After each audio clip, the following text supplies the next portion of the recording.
Assalamualaikum warahmatullahi wabarakatuh. Alhamdulillahi rabbil alamin. Wassalatu wassalamu ala asrafil anbiya'i wal mursalin wa ala sayyidina Muhammadin wa ala alihi wa sahbihi ajma'in. Asyhadu an la ilaha illallah wahdahu la syarikalah wa asyhadu anna Muhammadan abduhu wa rasuluh. Rabbi shrah li sadri wa yassir li amri wahlul 'uqdatam min lisani yafqahu qawli. Amma ba'd. Jamaah Masjid Al-Madinah yang dirahmati Allah, pertama-tama marilah kita panjatkan puja dan puji syukur kehadirat Allah Subhanahu wa taala yang mana pada pagi hari ini kita masih diberikan rahmat taufik dan hidayahnya, diberikan nikmat iman, nikmat Islam, nikmat kesehatan dan nikmat kesempatan, sehingga pada pagi hari ini kita masih bisa melaksanakan sholat subuh berjamaah di Masjid Al-Madinah ini, dan dilanjutkan dengan kajian ba'da subuh yang insyaallah nantinya akan diisi oleh Bapak Ustadz Mahar, dan kebetulan beliau sudah ada di tengah-tengah kita. Salawat dan salam semoga senantiasa tetap tercurahkan kepada junjungan kita Nabi besar Muhammad sallallahu alaihi wasallam, pada para keluarganya, para sahabatnya, dan para pengikutnya yang senantiasa istiqomah menjalankan ajarannya, dan mudah-mudahan kita semua kelak mendapatkan syafaat Nabi besar Muhammad sallallahu alaihi wasallam di yaumil qiyamah nanti. Amin amin ya Allah ya rabbal alamin. Baiklah, untuk kali ini Bapak Ustadz Mahar akan membawakan tentang dinul Islam. Untuk itu kepada Bapak Ustadz Mahar kami persilakan waktu dan tempatnya. Assalamualaikum warahmatullahi wabarakatuh.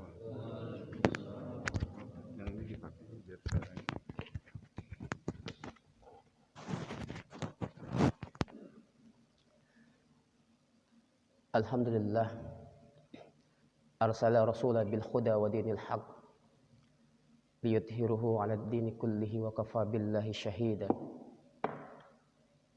Asbahna 'ala fitratil Islam wa kalimatil ikhlas wa 'ala dini nabiyina Muhammadin sallallahu alaihi wasallam wa 'ala millati abina Ibrahim hanifa wa ma kana minal musyrikin.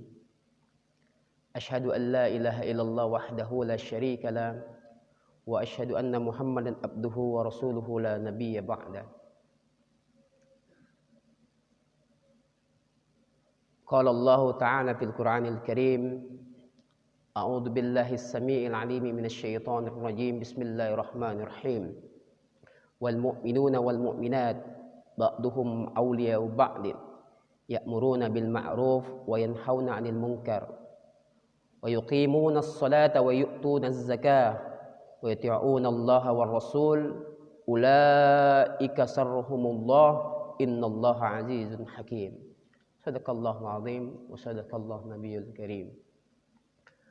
Alhamdulillah, segala puja dan puji bagi Allah Azza wa Jalla yang di pagi hari ini Allah masih menghidupkan kita dari kematian sementara kita tidur. Dalam rangka Allah memberikan kesempatan kepada kita untuk beramal soleh, memperbanyak amal soleh kita, memperbanyak kebaikan kita. Kelak nanti ketika di yaumil mizan, timbangan kita jauh lebih besar kebaikan daripada keburukan. Allah masih memberikan kesempatan hidup kita untuk berbekal di kehidupan yang kekal abadi. Oleh karena itu, rasa syukur yang tak terhingga di pagi hari ketika Allah menghidupkan kita dari kematian sementara kita. Sudah selayaknya kita bersyukur kepada Allah Subhanahu wa taala karena memberikan kesempatan kita hidup.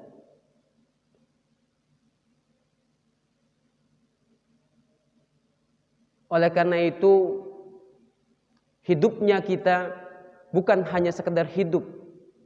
Kesempatan yang Allah berikan kepada kita untuk hidup bukan hanya sekedar mengisi rutinitas kita dalam kehidupan dunia, tapi bagaimana kita memperbanyak amal soleh kita agar kelak Allah Subhanahu wa taala memasukkan kita ke dalam surganya Allah Subhanahu wa taala. Amin ya rabbal alamin. Salawat beriring salam selalu tercurah kepada junjungan kita, Nabi yang menjadi kekasih Allah Azza wa Jalla, Nabi yang sukses mengemban amanah Allah Subhanahu wa taala sampai Allah Subhanahu wa taala mencintainya lebih daripada nabi yang lain. Dan kalimat Allah Subhanahu wa taala untuk Nabi Muhammad sallallahu alaihi wasallam adalah innallaha wa malaikatahu yusholluna 'alan nabi. Ya. Inilah cintanya Allah kepada Nabi Muhammad sallallahu alaihi wasallam yang menjadi khutbah bagi manusia hamba Allah Subhanahu wa taala di muka bumi ini. Bukan hanya khutbah sebagai seorang muslim, tapi khutbah sebagai manusia yang hidup di muka bumi, baginda Nabi besar Muhammad sallallahu alaihi wasallam. Hadirin yang dimuliakan Allah Subhanahu wa taala, tak terasa kita hidup di penghujung dunia. Tak terasa kita hidup di akhir zaman. Mengapa seperti itu? Sudah banyak tanda-tanda Allah memberikan takdirnya kalau kita hidup di penghujung akhir zaman.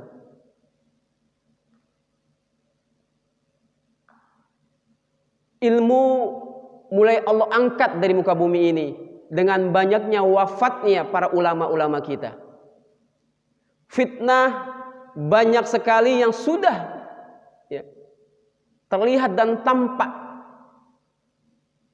Fitnah secara al-lughatul arabiyah adalah ujian. Berapa banyak bencana alam yang Allah berikan, yang Allah tunjukkan, yang Allah takdirkan di muka bumi Allah Subhanahu wa taala, bagian dari fitnah akhir zaman. Bahkan digambarkan oleh Rasulullah sallallahu alaihi wasallam, manusia-manusia yang kelak di akhir zaman adalah sayati 'alan nas zamanun himmatuhum butunuhum. Kalau ada generasi-generasi di akhir zaman adalah orang-orang yang cirinya adalah zamanun himmatuhum butunuhum. Mereka hanya memikirkan dunia dengan perutnya saja. Mereka mikirkan perutnya saja, tidak lagi ketaatan kepada Allah Subhanahu wa taala. Zamanun himmatuhum butunuhum. Berapa banyak orang kaya yang tersandung kasus korupsi, bahkan pejabat yang tersandung kasus korupsi, karena zamanun himmatuhum butunuhum, mereka hanya berpikir perutnya kenyang. Mereka hanya berpikir perut. Tujuan mereka adalah bukan lagi ketaatan kepada Allah Subhanahu wa taala. Dan inilah salah satu gambaran yang Rasulullah sallallahu alaihi wasallam gambarkan. Sarruhum mata'uhum.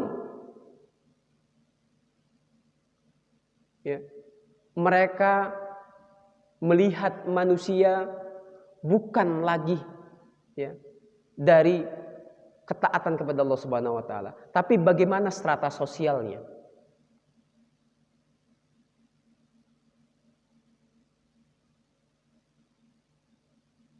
Nisa'uhum kiblatuhum. Tujuan mereka wanita menjadi kiblatnya. Inilah 3 gambaran bahwasannya Rasulullah sallallahu alaihi wasallam menggambarkan kelak di akhir zaman ada manusia yang tujuannya adalah mementingkan perutnya saja, melihat manusia dari strata sosialnya, dan wanita menjadi kiblatnya.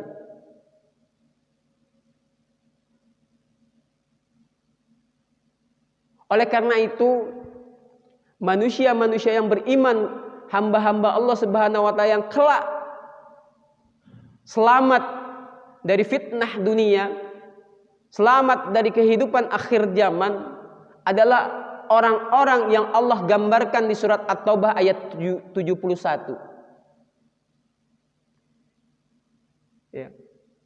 wal mu'minina wal mu'minat, ya. Laki-laki dan perempuan yang digambarkan oleh Allah Subhanahu wa taala di surat At-Taubah ayat 71 ini adalah orang-orang yang akan selamat karena rahmat Allah Subhanahu wa taala. Apa ciri-cirinya? Ya. Wal mu'minina wal mu'minat ba'duhum awliya'u ba'din. Laki-laki, perempuan, seorang muslim yang selalu saling menolong, saling membantu satu sama lainnya. Suatu ketika sahabat Rasulullah Sallallahu Alaihi Wasallam bernama Abdurrahman bin Auf, bapak-bapak. Ini sahabat sukses, sahabat kaya ketika di Makkah. Seorang saudagar, pedagang besar. Apapun yang dia pegang, apapun yang dia jual, sukses, bapak-bapak. Ya, mungkin kalau zaman sekarang dia jadi sales sukses nih, Pak. Dia pakai pegang produk apa aja, sukses. Pada suatu saat perintah Allah Subhanahu wa taala untuk hijrah karena Mekah tidak lagi aman untuk kaum muslimin. Dan Abdurrahman bin Auf, seorang yang saudagar besar itu, tidak lagi memikirkan hartanya. Dia mengikuti atiullah wa atiur rasul. Dia mengikuti perintah Allah dan mengikuti rasulnya. Ditinggalkan harta-hartanya. Ya. Pergi hijrah tanpa harta sedikit pun.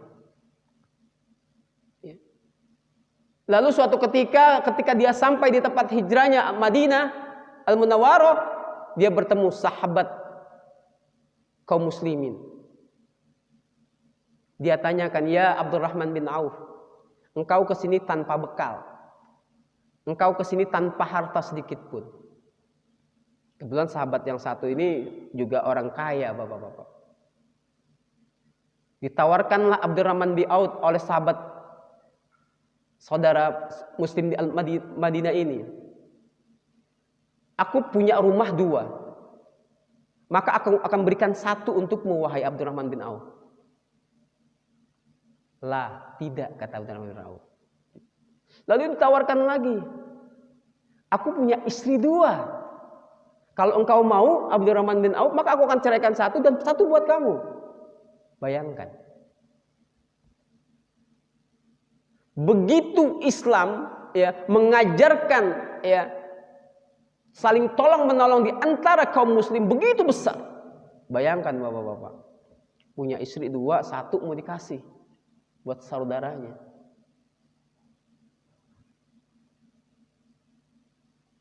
Karena memang Rasulullah Sallallahu Alaihi Wasallam mengajarkan kita untuk saling mencintai.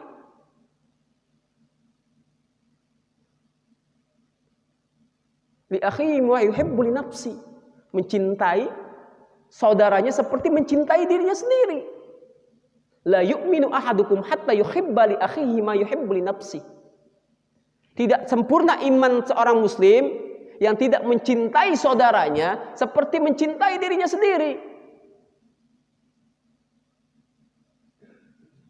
Oleh karena itu, bapak-bapak berhati-hati. Lihat saudara kita, tetangga kanan kita, tetangga kiri kita, tetangga depan kita, belakang kita. Kelaparankah mereka? Susahkah mereka? Jangan sampai kita termasuk kaum muslim yang mengabaikan saudaranya. Kita lapar tetapi tetangga kita kenyang, tetapi tetangga kita lapar. Dan Rasulullah mengatakan tidak sempurna iman seseorang. La yu'minu ahadukum ba'duhum awla ba'din. Ya. Saling tolong menolong adalah bagian dari rangkaian konsep Islam yang tidak bisa dipisahkan dari ajaran Allah dan Rasulnya. Inilah orang-orang ciri pertama yang dirahmati Allah Subhanahu wa taala, adalah orang-orang yang saling membantu, mencintai saudaranya seperti mencintai dirinya sendiri. Ba'duhum awliya'u ba'din. Lalu ciri kedua dalam orang-orang mukmin yang selamat dari akhir zaman yang digambarkan oleh Allah Subhanahu wa taala di surat At-Taubah ayat 71 adalah orang-orang ya'muruna bil ma'ruf wa yanhauna 'anil munkar. Ya'muruna bil ma'ruf, menyeru pada kebaikan. Wa yanhauna 'anil munkar, mencegah kepada kemungkaran. Perintah ini perintah mudah, menyeru kepada kebaikan, tetapi konsekuensinya yang cukup besar, yang cukup penuh dengan tadhiyah, pengorbanan, bahkan terkadang mengancam jiwa dan raga kita.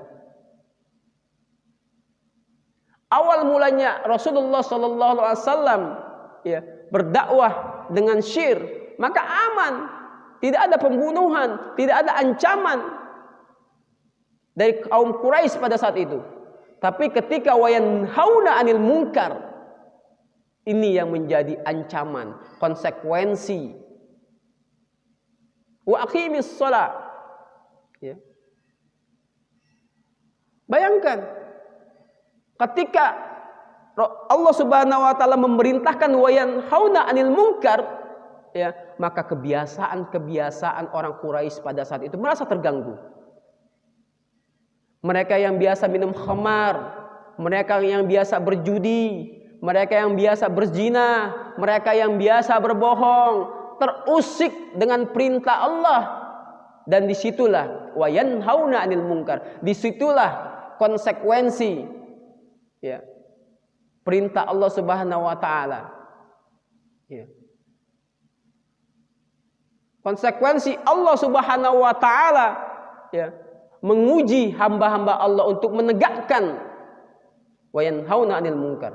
Ya'muruna bil ma'ruf wa yanhauna 'anil munkar. Ketika kita semua mengajak orang untuk kebaikan, hal mudah tanpa konsekuensi. Walaupun hasilnya belum tentu Allah Subhanahu wa taala sesuai dengan apa yang kita lakukan, tetapi wa yanhauna 'anil munkar, konsekuensinya adalah jiwa dan raga kita. Karena apa?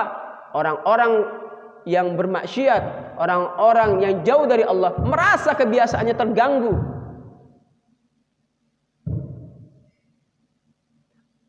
Oleh karena itu, ya, janji Allah kepada orang-orang yang melakukan ya'muruna bil ma'ruf wa yanhauna 'anil munkar adalah innallaha ashtara minal mu'minina, ya, bi anfusikum lahumul jannah.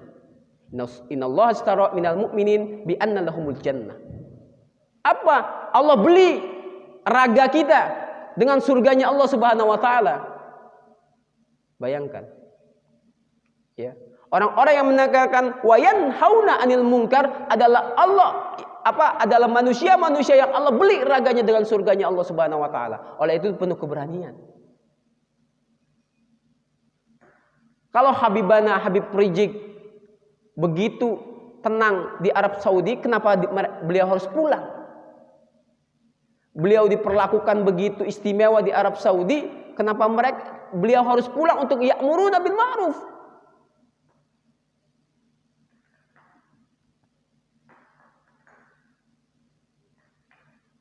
Hadirin Allah Subhanahu wa taala, sesungguhnya rahmat Allah akan menaungi orang-orang yang ya'muruna bil ma'ruf wa yanhauna 'anil munkar.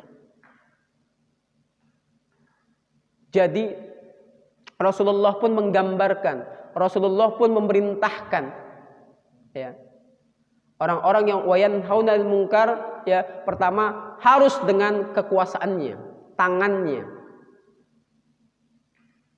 Mencegah wa yanhauna 'anil munkar, menegakkan, ya, mencegah kepada kemungkaran, ya, pertama langkahnya adalah dengan tangannya. Artinya adalah kekuasaan. Kalau kita semua pejabat wilayah, maka kekuasaan itu menjadi hal yang mudah untuk ya'muruna bil ma'ruf. Akan tetapi ketika kita tak mampu dengan kekuasaan, dengan lisan kita, dan ketika lisan pun kita tak mampu untuk ya'muruna bil ma'ruf, maka dengan qalbu kita berdoa agar Allah memberikan hidayah kepada orang-orang yang bermaksiat kepada Allah Subhanahu wa taala. Hadirin yang dimuliakan Allah Subhanahu wa taala, orang-orang yang berada di jalan Allah adalah orang-orang yang memang yang tidak mudah, orang-orang yang penuh dengan tad'iyah, pengorbanan untuk masuk ke surga Allah Subhanahu wa taala. Karena memang surga tidak mudah Allah berikan jalan. Surga tidak mulus. Ya. Allah berikan kepada orang-orang yang beriman. Ya. Allah Subhanahu wa taala bahkan menggambarkan orang-orang beriman, ya, belum beriman sebelum Allah uji. Ya. Orang-orang beriman belum Allah katakan beriman sebelum Allah uji. Mengapa? Apa dasarnya? Apa dalilnya? Kalau orang beriman itu enggak mudah. Di surat Al-Ankabut ayat 2. Ahasiban nasu ayatraku qalu amanna wa hum la yuftanun. Dan kalian tidak akan Allah biarkan. Tidak Allah akan berikan kesenangan. Tidak akan Allah berikan kemudahan. Qalu amanna, ketika kalian melakukan beriman, mengatakan beriman kepada Allah Subhanahu wa taala sebelum Allah uji.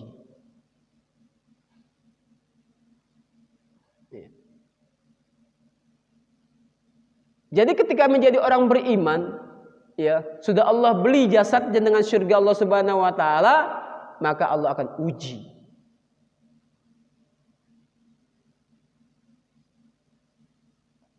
Allah akan berikan cobaan. Ujian bukan hanya berdasarkan tetesan air mata. Ujian bukan hanya sekedar kita terkena musibah. Tapi ujian juga bisa hadir dari istri dan anak-anak kita. Mereka adalah ujian yang Allah berikan. Mereka adalah ujian yang Allah amanahkan pada diri kita. Ketika kita tak mampu menjadikan istri kita soleha, mungkin karena kita tak soleh. Ketika kita tak mampu melahirkan generasi Rabbani yang soleh, mungkin karena kita tak soleh. Maka kesolehan akan lahir ketika kita menjadi pribadi yang soleh. Ibda binafsik, dari diri kita lah. Ya, kita mampu melahirkan istri yang soleha dan anak-anak yang soleh dan soleha. Selanjutnya ciri orang-orang yang dirahmati Allah Subhanahu wa taala, ya, aqimis shalah, orang yang menegakkan salat. Ba'duhum awliya'u ba'din ya'muruna bil ma'ruf wa yanhauna 'anil munkar aqimis shalah. Adalah orang yang menegakkan salat. Hadirin yang dimuliakan Allah Subhanahu wa taala, kalimat Allah adalah aqimis shalah, bukan kerjakan salat, tapi tegakkan salat. Orang yang menegakkan salat adalah orang yang bukan hanya jasadnya ruku, sujud, tetapi dia mampu membawa, mengaplikasikan, mengaktualisasikan, ya, kegiatan-kegiatan sholatnya, inti dari sholat dalam kehidupannya sehari-harinya. Apa yang menjadi inti dari aqimus sholat? Sholat yang pertama adalah kejujuran. Kita harus mampu menjadi orang yang jujur, bapak-bapak. Pernah ada seorang imam ketika dia meluruskan barisan dan bertanya, apakah sudah wudhu semua? Lah, tidak. Kenapa? Karena yakin seorang imam yakin bahwasanya makmumnya yang telah berdiri membuat saf yang lurus, rapi, mereka sudahlah orang-orang yang sudah berwudu. Makanya tidak ditanyakan lagi oleh imam, siapakah yang belum wudu? Karena disitulah nilai kejujuran. Seorang manusia yang menegakkan sholat, nggak mungkin dia berdiri membuat saf kalau dia belum berwudu. Inilah aqimus shalah. Ya. Norma sholat yang pertama, inti sholat yang pertama adalah kejujuran. Kalau kejujuran kita bawa dalam kehidupan kita, maka insya Allah tak ada sedikit pun kekecewaan, tak ada sedikit pun orang yang terlukai karena lisan kita. Kenapa kita membawa kejujuran? Lalu intisari dari sholat yang kedua adalah taat kepada Allah Subhanahu wa taala, tertib, mengikuti imam. Ada apa? Seorang makmum, imamnya baru sujud, dia udah naik. Ada Pak? Gak ada. Ada Pak? Seorang makmum, imamnya belum takbir, ya, makmumnya udah takbir. Semua mengikuti perintah imam. Inilah nilai ketaatan dalam intisari sholat. Dan begitu kita. Ketika kita membawa intisari sholat, ketaatan kepada Allah Subhanahu wa Ta'ala dalam kehidupan kita, maka Rasulullah Sallallahu Alaihi Wasallam mengatakan, ittaqillah haitsu ma kunta. Bertakwalah kita dimanapun kita berada. Keluar dari masjid nanti, ya, intisari dan sholat itu kita bawa dalam kehidupan kita. Kejujuran, ketaatan.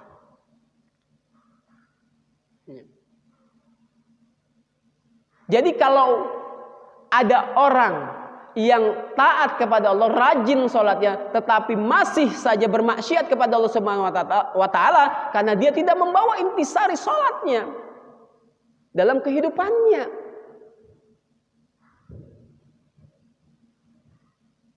Jujur, taat, teratur, sami'na wa ata'na.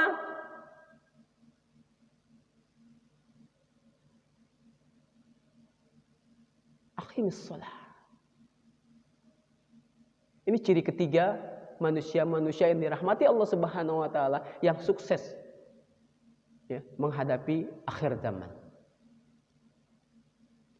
Jadi kalau sholat kita saja menjadi PR buat kita, bagaimana Allah akan merapikan kehidupan kita? Bagaimana Allah akan memberikan rahmat pada kita? Kalau sholat saja menjadi sebuah beban buat diri kita, bagaimana Allah memurahkan kemudahan bagi kehidupan kita? Bahkan Rasulullah Shallallahu Alaihi Wasallam membedakan orang mukmin, orang muslim dengan orang yang di luar muslim adalah sholatnya. Bainal kufri illa tarakus sholah.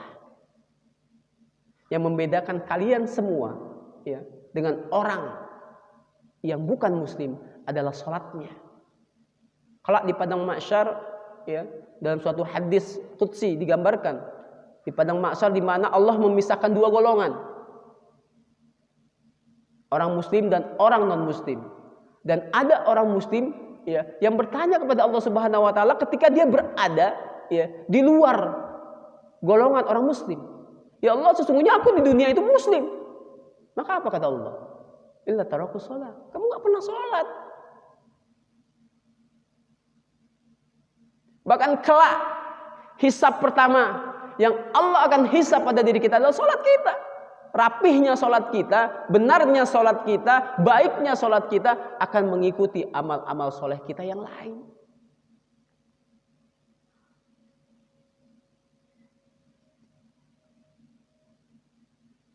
Jadi benarnya orang yang menegakkan sholat adalah orang-orang yang membawa intisari dari sholat itu kepada kehidupannya. Dan itulah adalah orang-orang yang dirahmati Allah Subhanahu wa Ta'ala. Orang-orang yang mampu membawa intisari, ya, sholat dalam kehidupannya. Lalu ciri yang berikutnya, orang-orang yang dirahmati Allah Subhanahu wa Ta'ala yang selamat dari fitnah akhir zaman adalah wa yu'tunaz zakah. Orang-orang yang menzakatkan hartanya.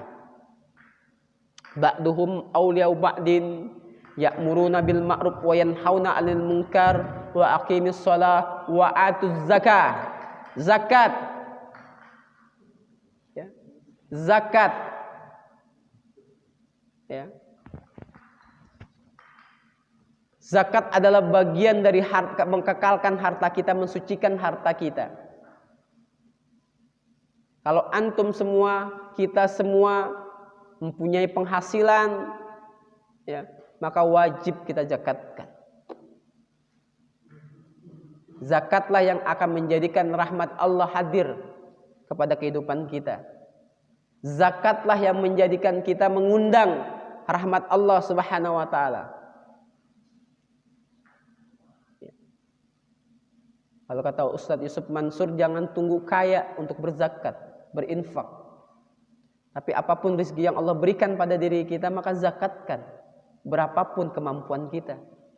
Karena ini ternyata orang-orang yang mengandung rahmat Allah, yang mengundang rahmat Allah Subhanahu wa taala. Orang-orang yang kelak Allah panggil, Allah hidupkan yaumil mizan nanti, bagaimana zakatnya penuh dengan keikhlasan dan ketaatan kepada Allah Subhanahu wa taala. Hadirin yang dimuliakan Allah Subhanahu wa taala, sesungguhnya kelak kita sendirilah yang akan mengundang rahmat Allah. Kita sendirilah yang akan menjadi orang-orang yang apakah bisa mendapat rahmat Allah Subhanahu wa taala.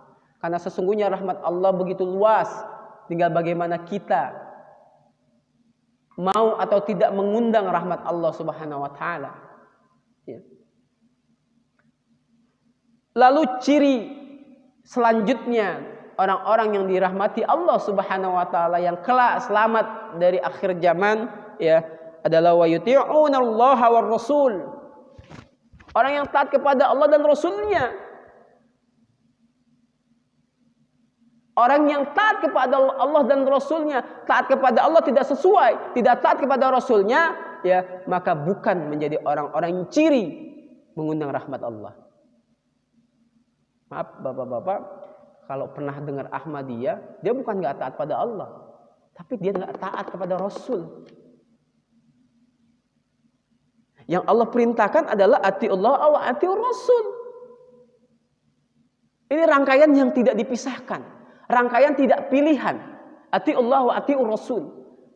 Ini satu paket. Ketika antum kita semua yakin kepada Allah Subhanahu wa taala, maka aktualisasi ketuanya adalah Rasul. Makanya yang namanya amal soleh adalah baik pekerjaannya sesuai tuntunan Rasulullah Sallallahu Alaihi Wasallam pekerjaannya. Ya. Antum sholat bagian dari taatan pada Allah Subhanahu Wa Taala. Tapi ketika sholatnya tidak sesuai dengan Rasulullah Sallallahu Alaihi Wasallam, maka bukan bagian dari orang-orang yang mengundang rahmat Allah. Ya. Antum melakukan kebaikan, ya, bagian dari taat pada Allah Subhanahu wa taala. Tapi ketika melakukan kebaikan tidak sesuai dengan tuntunan Rasulullah SAW, maka bukan kebaikan. Ya. Jadi yang namanya kebaikan, amal soleh, ya, perintahnya adalah kebaikan dan sesuai dengan tuntunan Rasulullah SAW. Ya. Di hadis Arba'in, kalau nggak salah hadis ke-7, ya, di situ kita katakan tidak akan diterima orang-orang yang mengada-ngada dalam beribadah kepadaku yang tidak sesuai dengan tuntunanmu, maka ditolak. Iya. Orang-orang yang mengada-ngada, ya, mengada-ngada melakukan kebaikan dan kebaikannya tidak sesuai dengan tuntunan Rasulullah SAW, maka jelas ditolak oleh Allah Subhanahu Wa Taala kebaikannya. Ya. Atiullah wa atiur Rasul bagian dari ciri, ya, hamba-hamba Allah yang akan Allah rahmati, yang Allah akan berikan rahmatnya, golongan orang-orang yang Allah akan selamatkan dari fitnah akhir zaman.